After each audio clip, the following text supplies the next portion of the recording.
we're looking for ways to like, you want to do your own thing, but then if you stick to something, then you're going to listen to some of the masters and start picking up what they say. You know, not that I'm considering myself a master, but you listen to people who are like clearly, you can look at art and say they are better than I. Their technique is cleaner, their lines are sharper. You know, they might not have the same eye that I do, but they clearly have what's the word I'm looking for? A discipline that I do not have yet. And you listen, and then you attach some of their discipline to your style, and hopefully you create a new, better product. And we're always blending our work with the work that came before us. And that's what I find fascinating about the art world and the writing world, any artistic world.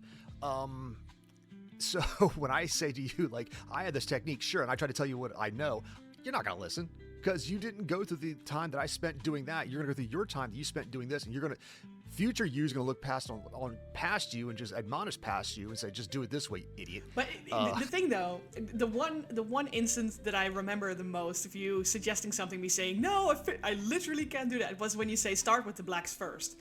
And I remember my reaction to that being, dude, it's physically impossible because no other color from these pencils are going to stick on top of the black. So if I start with the dark, then there's no way I'm going to be able to bring forward, you know, the lighter parts. And I had to like eat my own words on that. Like I said, like, cause like I was thinking in tattoo world and comic book world, like where like your blacks create your colors, you work to the black. So you start with the lightest and the darkest, obviously. So you would do a light tone, then shade it and shade it and shade it. So like where the light would be at the top of it, where the sunlight hits, and then the color gradation turns to the darkest point where you get to the black edges.